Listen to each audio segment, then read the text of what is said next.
Hello, this is Michael Hexter. Welcome to Politics 2100 here on YouTube. So, this episode I'm calling Corporate Dem Leaders with Media, Donor Enablers Routinely Betray Their Often Willing Voters.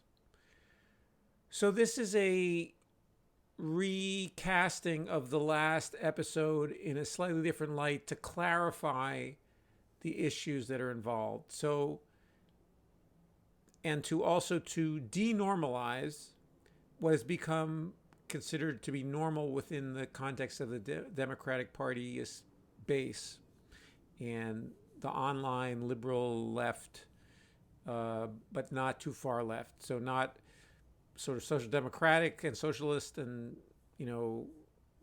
further left, but more in the kind of center left base of the Democratic Party. And anyway, so this is an idea that builds on other ideas I've talked about in Politics 2100. So the Democratic Party thinks of itself as representing unconsciously or semi-consciously or behind closed doors a less entitled, less important base than the Republican Party. The Republican Party is persuaded that it represents real Americans, okay, white Christian Americans, often male, patriarchal male, whatever, and it more and more openly, okay, so and or traditional family values and so forth and so on, and the Democratic Party is not as convinced as the Republican Party is of the rightness and the Americanness and the entitlement to power of its own base and of its own party, therefore. And it constantly concedes to Republicans a vast quantity of space and a vast quantity of discourse space, of power space, and also then eventually electoral victories, and because of the lack of a positive, or in this case, I'm saying a negative critical angle on the Republican Party and a positive angle on their own party. So on their own political platform, on the wishes of their base. So they are acting as though they are second-class citizens, essentially, in Washington. And this dates back to basically the DLC takeover of the Democratic Party, and the era of Bill Clinton and thereafter, where the Democratic Party elite essentially were in thrall. Another word is neoliberalism. But anyway, I don't want to, some people turn off when I say that word, and so I mean I can talk about neoliberalism is an important concept, but I am talking about a dimension of that as regards culture and politics and interpersonal dynamics that people tend to be more involved in and get more jazzed about, for better or worse, and often for worse. But anyway, touching upon that, but this has ramifications for what actually gets passed, what actually policy, how strongly and effectively the Democratic Party fights for policy or doesn't. And so anyway, since the late 80s, 1990s, really, the Democratic Party has basically given up a vision of the government as being a leading protector of the people and also a manager of the economy. It's thrown up its hands. It's believes that the Volcker solution to the stagflation of the 1970s was the correct one. We see that repeated again with the Powell attempts right now to curb the current inflation by immiserating the working class, by blaming workers for it, and by, as happened in the 1980s. And so and by killing the economy essentially to kill inflation, or if not killing it entirely, but creating a deep recession or some kind of a recession, or certainly a workers' recession for workers. So anyway, but the Democratic Party decided that it had no original ideas that were important in terms of the basic structure of the economy. It could only add a certain flavor to the Republican Reagan ideas about trickle-down economics and so forth and so on, and monetarism, as we're currently seeing in the way that inflation is dealt with, again, as it was dealt with before. It's basically a repeat of Volcker, not maybe as quite as extreme as Volcker was, but still the same playbook without really any thought to it. So, but beyond the economics, you have a sense of the sort of these people are right. They're correct in that these people, being the Republicans, are correct, and we basically can only add our flavor to it of being more inclusive and nice and putting a friendly face on what is the Republican prescription for the economy, for society, so forth and so on. And they've governed pretty much exactly according to that, even though there are people, and then this is where the unfortunate but very effective campaign by media and so forth and so on to create a cult around the Democratic, not only a cult around Reagan and the Republicans, but a cult around the Democratic Party establishment, the corporate elite in the Democratic Party, the ones who were betraying their base, and that I say that they betray their base, betraying the vision of a government that protects the people, the New Deal, the triumphs of the New Deal, of the Great Society, basically giving up on those and retreating from them, or only not retreating from them, but using especially the Great Society and 1970s innovations and reforms, but using them really as window dressing to continue the corporate domination of government and American society, and the continuing increasing yawning gap in between the rich and the poor in the United States. And so anyway, so these corporate dem leaders are helped. So there's an enabling environment where the media, which is owned by rich people, and its advertisers, its income stream comes from corporations. It has no incentive to help the Democratic Party return to anything like the New Deal or even Great Society orientations, even though it can use some of the memes and the signifiers, you could say, the symbols and signs of some of the great works of Roosevelt or Johnson or Kennedy or whomever, and can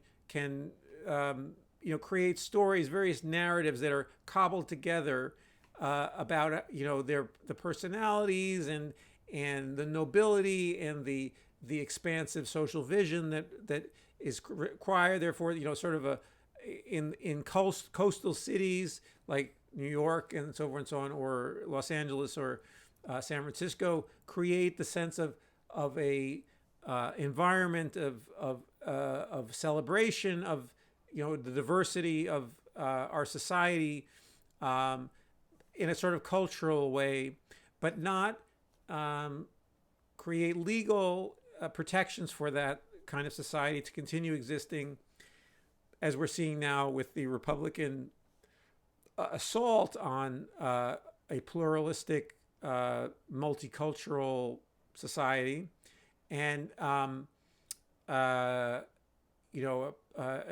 intercultural, mix of different people from all over the world who come to the United States and create their own culture and create, a new American culture with each generation, so forth and so on. They're trying to stop that and reverse it.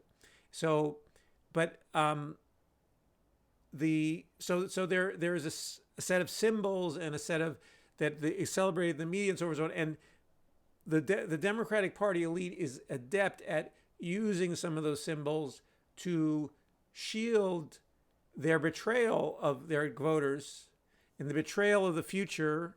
When I'm talking about, among other things, climate change, but also just the future being also the change, the demographic change in society, the the advancement of women, the role of women in our society, so forth and so on, betraying the legal and policy supports for that change, but they are able to employ some of the cultural signifiers from the period, 1965 or 19 maybe 60 or 65 to today, but or just before today, just maybe the unfortunately we are in a period of reaction and retrograde movement in our society in many places. But so anyway, so that they're employing this as a way to distract and create points of attraction, to their voters while undermining their voters at the same time. And this undermining of voters is something that the voters are not aware of. So this is where they are. I was going to put the word gaslighting in the title, and gaslighting is something that is occurring all the time, not only of the Republican voters, but also Democratic voters. They are being gaslit continuously by their leaders and by the media to think that their leaders are really with them when they're not, and to create a much, much more positive vision of people like Joe Biden and Nancy Pelosi and Chuck Schumer than would be warranted if those papers took seriously the values of the Democratic voters and the polls that show that they support things like Medicare for all, they support some form of Green New Deal, all these things that they are, forgiveness of college debt, so forth, so on. Negotiating Medicare for all assumes that, but negotiating the cost of drugs, child tax credits or other supports for families. All these things are things that are massively popular, but the media and the Democratic Party elite is only too willing to paper over those things and to distract from them, using some of these signifiers. Also using, one of the things that is used is often political correctness or wokeness or whatever it is. I think that it's a good thing to be woke and to be, and to want, but there is a superficial wokeness that is used as a ruse, which then becomes the target of the right wing to kind of say, well, this is a ruse and this is just a ploy by these people. And yes, for the corporate Democratic elite, it is a ploy. So it's you need to distinguish between the project of building a durable, multicultural, multi-gender,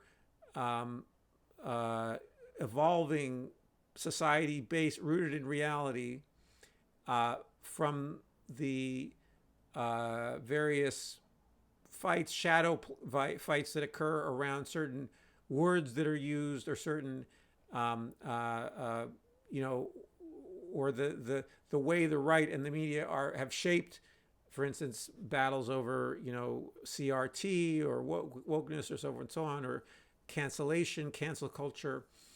I don't want to get into that in this video here, but anyway, there are all kinds of distractions involved in that.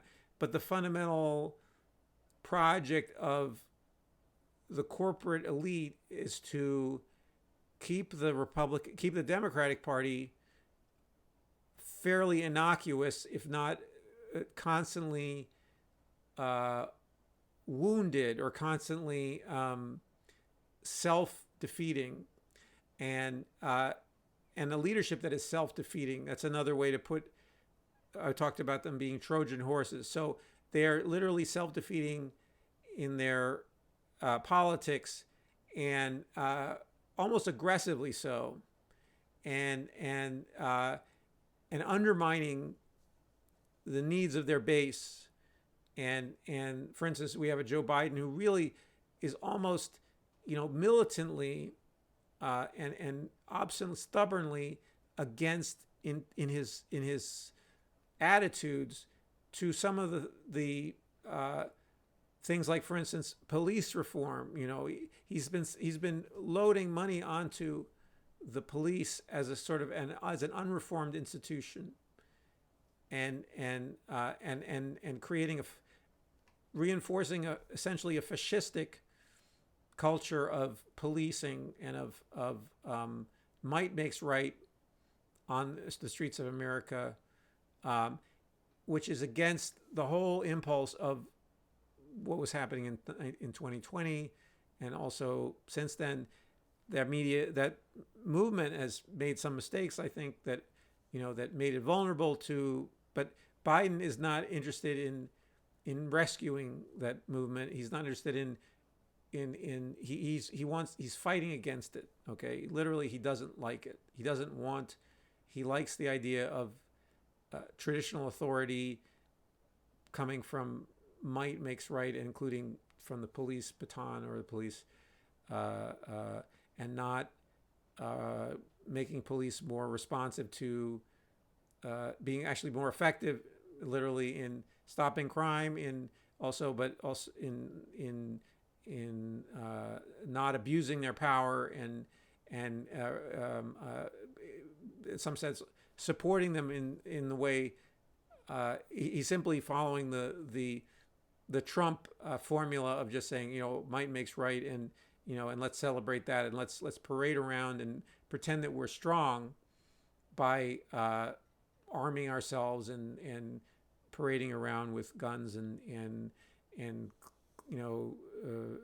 making imaginary scenarios where you drub or shoot a malefactor of a lower breed. Okay, now I'm using these are my words, but this is this sort of the racist core of the policing, the unreconstructed policing culture that is attempted to be reinforced by the current surge, and it's also being supported in an ugly and stupid way by the mayor of New York City, who happens to be black, but also an ex-cop. But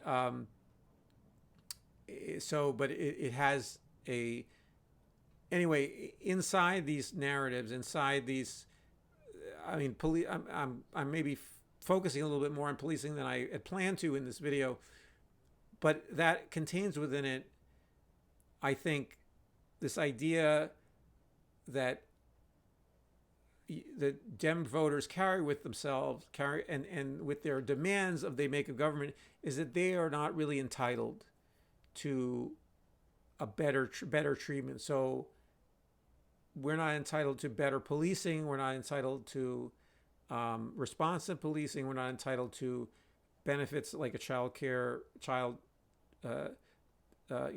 tax benefit, like a Medicare for all. We're not to a higher minimum wage, a $15 plus minimum wage, $18 minimum wage. That we are not really entitled to that because we're not worth it. Okay, and that message is constantly being sent by not only the Republican Party and how they operate, but by the corporate Democratic elite. They send that message by, among other things, by simply all their betrayals, by all their throwing out these ideas, but really not seriously fighting for them. So they're really saying, this is, I know you fools want these things, but I'm going to say them and fool you. And then when I'm in government, the real people are going to decide what really happens. And the real people are the donors and us and the corporate lobbyists. And so we're going to decide, you know, or the lobbyists, for instance, from the police unions. But anyway, but we're going to decide how it really happens. And so you voters, the people, are not going to have a decisive voice in this, and because you're not worth it. And this is something that, so this is getting a little bit into, I think, a speculation about, or perception I have, that the Democratic base, the center right, center left Democratic base, sort of thinks, well, these are foolish, these demands on government are really fundamentally foolish things. They're not really serious things. And so we should go out on strike. We shouldn't have million people demonstrations for Medicare for all. We shouldn't do any of those things because they're not really serious things. That it's really an admission that we have failed fundamentally as Americans, even though we're for them theoretically, but that somehow that we're not worthy of it, and we're not, and the leadership is saying, well, we're really unwilling to do these things. You know, they're saying in different forms. They don't say it openly. They say it, but they make as if what the parliamentarian says is so much more important than what you say. Parliamentarian is a employee of the leadership of either the Senate or the House, and they can fire the parliamentarian at any time. But they pretend as though what that person says is more important than what you say, what you want, you know. And so, and this communicates that you're an unserious person. Your demands, your wishes, your appetites, your needs are as a ordinary person in America, as a worker, as a family member, as someone trying to raise children, any of those things, that those are as a sick person, as someone who has medical needs, those things are really not as important as what the serious people in Washington decide. And the thing is that, you know, we need an alternative articulated in these terms, in terms similar to what I'm talking about, where people realize, say, hey, wait a minute, our needs are more important. You're there to serve our needs. You're there because we want you to be there. You're there because, you know, and this is something that it seems obvious, but it's not considered to be kosher or, you know, correct to say those things. And the discourse has been shaped in part by the media. So the media does all kinds of games. So we have this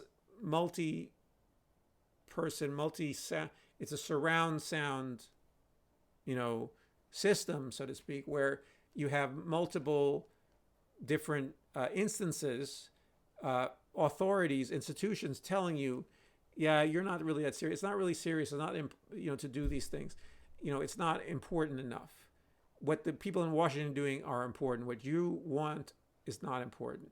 And so that message, we need to realize that that's the message that's been sending to us, and then say, no, wait a minute, assert our needs, and find politicians that are responding directly, including either the small dollar donation, those who refuse to take corporate PAC money.